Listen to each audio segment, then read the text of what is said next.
A pioneer of Toastmasters in Malaysia, he is Malaysia's first distinguished Toastmaster in 1990, and the first Asian to receive the Presidential Citation Award from Toastmasters International in Toronto 1993, for spearheading the formation of the Pan-Southeast Asia Territorial Council, merging Toastmasters from Singapore, Thailand, Indonesia, and Malaysia, and was its first chairman. This was the first step towards the formation of District 51. He is also among a small number of Toastmasters in the world to have received accreditation by Toastmasters International for professional level speaking skills. An accredited speaker must meet a stringent set of requirements and pass several levels of tough judging, where only the best will pass. In 1994, he became the 39th in the world, the first and still the only accredited speaker outside of the United States of America and Canada. This achievement is recorded in the Malaysia Book of Records.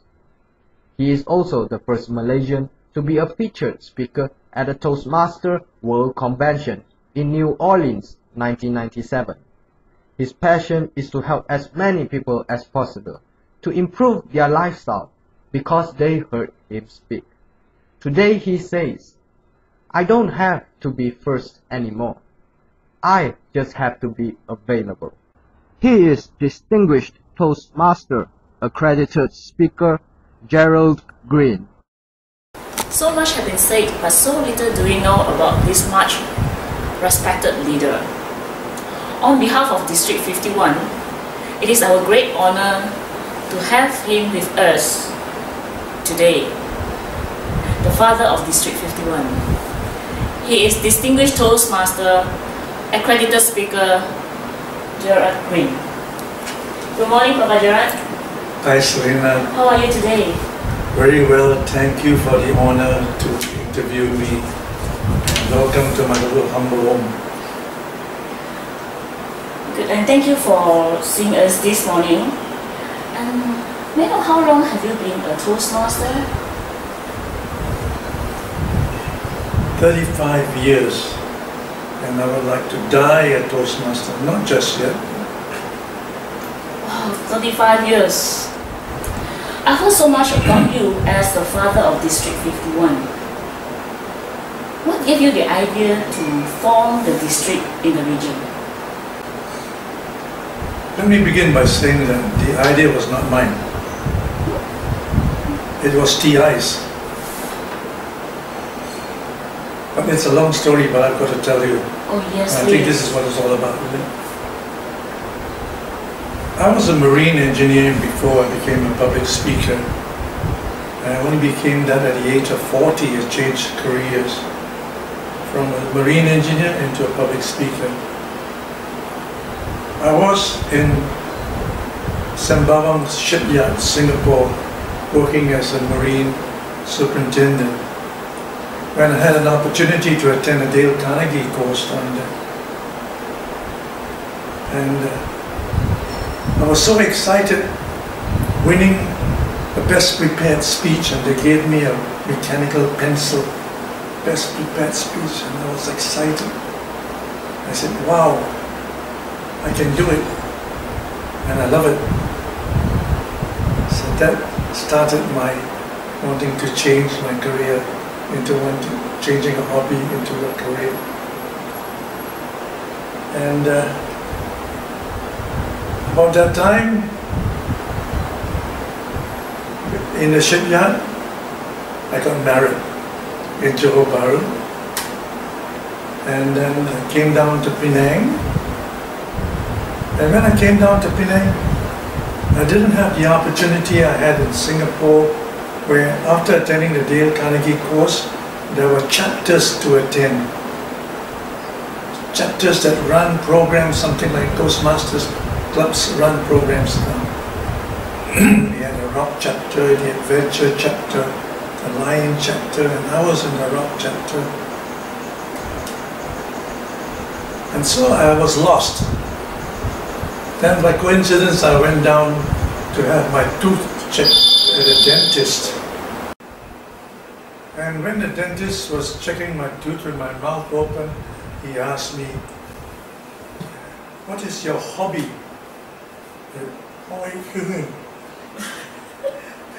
I said, "Oh, public speaking." He says, "Oh, I am in the Penang Speakers Circle. I would like to invite you to attend my meetings." So I said, "Okay." And so what happened was I was with him at the Penang Speakers Circle, and we got to be very pally, and we soon kind of partnered each other and said, let's do something about running a course in public speaking. So we sat down in the library of the Penang Club every Thursday night, and we looked up for information on public speaking, and we ordered tapes from the United States, from the National Speakers Association of America, how to deliver a speech, how to prepare a speech, how to evaluate a speech. And then he came across a book by Maurice Foley on a guide to public speaking. Maurice Foley, DTM.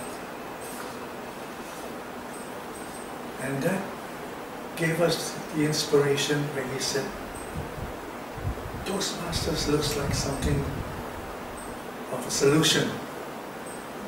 Why don't one of us go to the States, bring back Toastmasters, and we can run the program? We are thinking of Toastmasters as running courses, like Dale Carnegie. So we said, I've got my practice, it's very hard for me. Why don't you take some leave off? Unpaid leave also, never mind. And go, we will arrange. He's got connections with the Silicon Valley organizations there. So they arranged for me to be admitted into the San Jose State University to do a course in speech communication, a summer course, 3 month long, 4 month long. And so I went, and he says, go there, do the course to get a piece of paper so we can run the program. Looks like we are qualified to run the program. After getting a course, speech communication certificate from the States, then I can come down, because we had no idea what qualifies you to run a program, what qualifies you to run a course. Anyway, I finished my course, and I was staying in the international rest house for outside students. So my roommate was a Japanese student also. So we became very pally, and he agreed to take me after the program to Santa Ana, 500-mile drive from San Francisco to Santa Ana, to go to world headquarters so that I can get information on how to start a club in Penang. And I went equipped with this letter from the Penang Speakers Circle introducing me to Toastmasters International by the president, who was the dentist at that time. So I go with this letter, and we arrived there at World Headquarters Santa Ana, and oh my goodness me, it was a public holiday. So it was closed. What to do? So I go to a telephone booth, look up the directory, come across a name, Pat Scotino, DTM. Call the guy up, introduce myself. I said, I'm from Penang, and I've come all this way to find out about how to start a Toastmasters Club. The first Toastmasters Club in Malaysia, in my state of Penang. And I wonder if you could help me. He says, I'm not at home right now, but this is my address. Be there in half an hour and I'll be able to see you. So I go to his home, me and my Japanese roommate. And you know, in America, they got no fences around the house, they're all open. So you could walk straight into their swimming pool. Me and my Japanese roommate sitting down there by the swimming pool waiting for him to come back. Neighbors were looking and wondering who these people were. He finally comes in and I get to meet him and I tell him my story. And he says, oh, isn't there a club in Kuala Lumpur? I said, I'm not aware of it. Anyway, to cut a long story short, says it's okay. He'll prepare for a charter to start the Penang Toastmasters Club and have the charter to be sent to me. And that's how Penang Toastmasters Club started. And then we find out that this KL Toastmasters Club was started by a guy called Peter Shepherd from New Zealand. And Peter Shepherd sponsored the club and they started to come down to start another club, Taiping Toastmasters. And then they were wanting to come down to Penang to start again another club. The Penang club had already started for us. So they started what was Toastmasters Club? To give it another name, but they were still located in Penang. And then we got to meeting the various clubs, you know, down there. And then we found about Singapore also. And we started running speech contests. Now mind you, we have no connection with Toastmasters International. All ran on our own style. Every club did their own business their way. So we had speech contests from 1981, 82, 83. The first speech contest in 1981, there were 10 clubs taking part from Singapore, 3 or 4 clubs, and the rest from Malaysia. The first contest was in KL. And the winner was Dr. Ismail Noor. He came in first. And I found out that he had been the first champion of the International Tape Speech Contest. You see, in those days, we were individual clubs, loose clubs. We did not belong to a district. We were not that districted. So like Penang Toastmasters, we had our number, Penang Toastmasters Club 752U. U meaning undistricted. And when you're an undistricted club, you cannot participate in the World Championship of Public Speaking. But you are allowed to take part in a contest called the International Tape Speech Contest for clubs outside districts. Non-districted clubs only can take part. So various countries like maybe Japan or Hong Kong, Malaysia, India at that time. So we took part. And he was the first winner.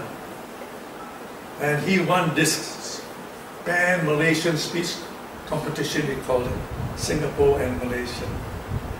And I was saying, oh my, I came in second. And I was not happy. I went in for the second time again. And this time I met with an accident. We were on the way to KL. That time there was no highways. And I arrived there and there was Dr. Goh Cheng Teck with a Victoria Institution School bagpipe band walking in. And they called out, and now the first contestant from Penang, Gerald Green, speaking on that topic. Gerald Green. I go up the stage. Dr. Goh Cheng Teck is right in front of me, and I begin. A very good afternoon, ladies and gentlemen, my fellow Toastmasters.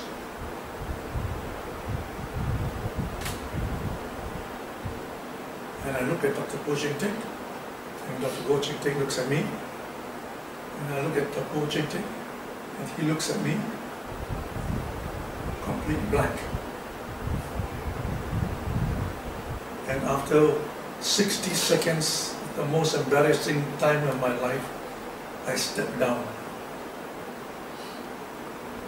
And Dr. Ismail comes to me after the contest and says, "What happened to you?" I told him about my accident. He says, "Don't bullshit." He says, "That's not the cause." I says, "I tell you what," I says, "I was expecting you to win. You overdid your speech. You went over it too many times. You went over and over. So this is a lesson we can learn. Don't learn your speech by heart. Because if you do, it becomes just like a chain. One word connected to another word.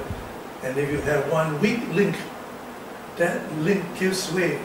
The rest of the chain will be left behind. That word is forgotten, and the rest of your speech will be left behind. So that was a good lesson for me. So not giving up, the third year I went again, and this time it was at the Penang Shangri-La, and I won. And in those days, we did not have Toastmaster judges. Who were to judge? We were the first row of people in Toastmasters, no senior people other than us. So we called in people like Chandra Muzaffar, Kaur Chan Ki, editor of Star, Cecil Rajendra, poet and really an international lawyer, an international poet.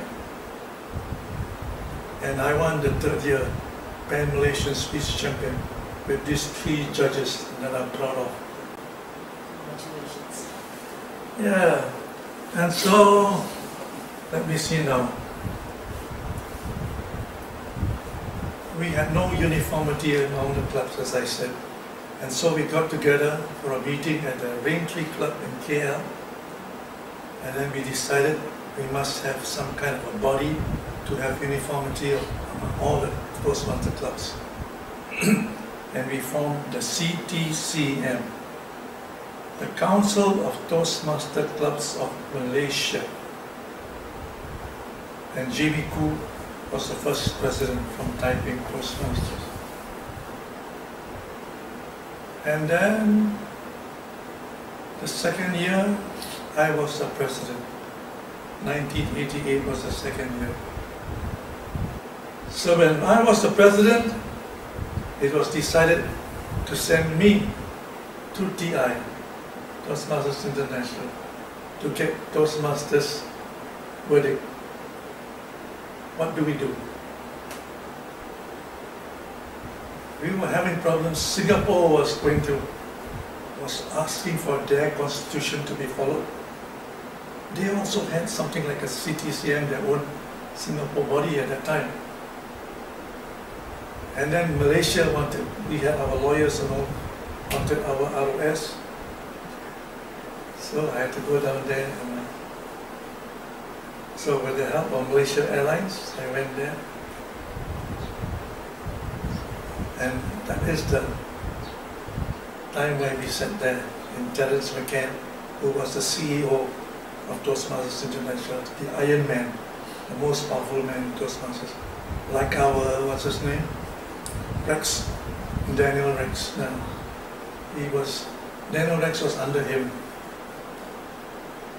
So I went down to see him and I told him my problem. And he had a brainwave. Pulled open the drawer, took out the map of the world, opened it up. And now is the Gerald, to solve the problem, Malaysia, Singapore, Indonesia, Thailand, we gathered together to start a territorial council, the beginning of a district. And you follow TI constitution. And you go back and you have my mandate to do it, to get these four countries together. So that was my assignment. And just before I got up to go back, he stopped me, he says, and he looked me in the eye and he says, Gerald, I believe in your part of the world, Toastmasters are having to do their speeches twice, 3 times, sometimes even 4 times or more. That's not on. You are not judges. You are evaluators. And I was thinking, boy, I wish I had learned that much longer, because by that time, I was hardly a CTM and I was already 4 years a Toastmaster. Because I had to repeat my speeches so many times. The time when I became a Toastmaster, they gave me the CNL manual, the Communication and Leadership Manual. It comprised 15 speeches. To go through the 15 speeches, I had to do about 45 speeches. Because I never passed the first round. Fail, repeat again, fail, repeat again. And especially as going to be the first CTM, they made sure that I did not pass so soon. So those were the tough days, but it was very fruitful, I think. And so that was the historic moment up there. And I came back and I had to get to all these people. The first country I visited was Singapore. Went to Singapore. And you know, mind you, everything on my own pocket. At that time, it was not, you don't have a district to see to your fares and your allotment or your reimbursement. I was a pathfinder. Go to Singapore to tell them the story. Hey, TI want us to join up to form a district in the near future. Are you agreeable? After much haggling, we got the okay from Singapore. Then I come down and I go down to Indonesia, Jakarta. And here my topic in Jakarta. I got something written down there. In Jakarta, Indonesia, the guest of Priyo Handoyo. I was the guest of this guy I knew. So I stayed at his house. The first official visit to explain why we have to change the evaluation system also. And then to want to form a district.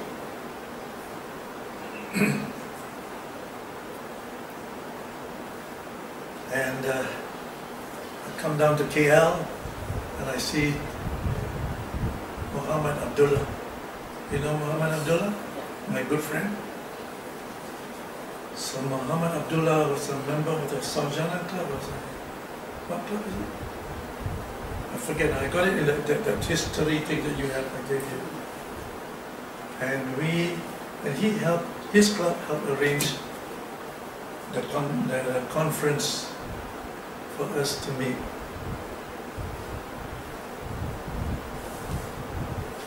There was already conferences at that time? There were no conferences at all. To have the first conference,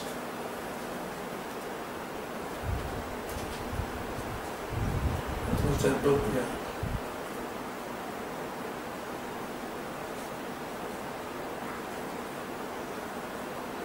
And we could not locate Thailand. Even I contacted, and in those days, I don't know whether there was email, no email, had to write letters. Can you imagine the time spent to get a reply from TI saying, no, they've got no contact in Thailand. So we went about without Thailand, Malaysia, Singapore, Indonesia.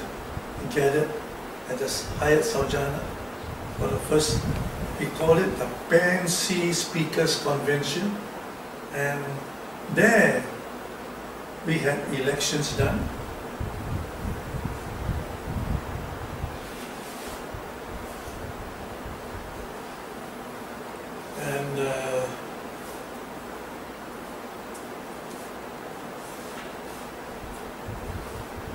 I had the privilege to be the first PNC Territorial Council chairman. Then Dr. Fu Seve of Singapore was the educational lieutenant governor at that time they call it. And then Priyo Handoyo of Indonesia, Jakarta, Indonesia, was the administrative lieutenant governor. And we were the top three. And then it was only after some time that I managed to locate and contact somebody in Thailand, and that was that guy.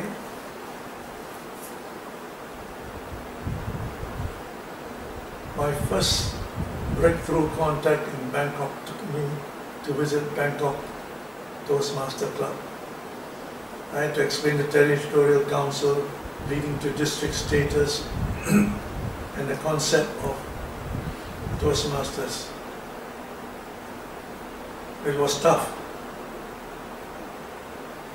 I had to go for 3 clubs. There are only 3 clubs in Bangkok. Toastmasters had only 3 clubs in Thailand. Bangkok Toastmasters Club, Liantong Toastmasters Club, and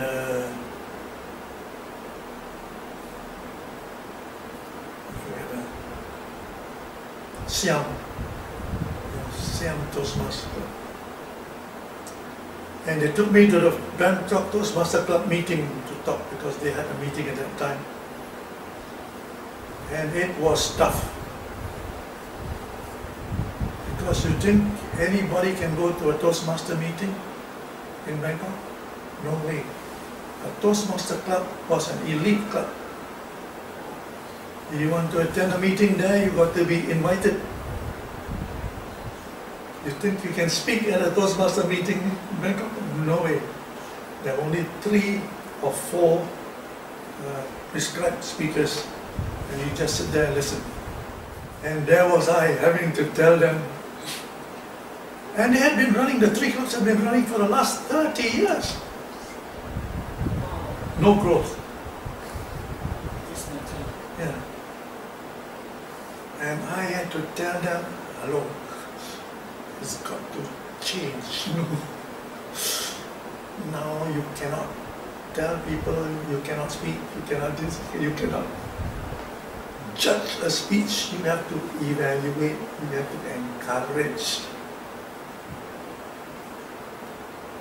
But I'm glad I think I must have managed it, because after that,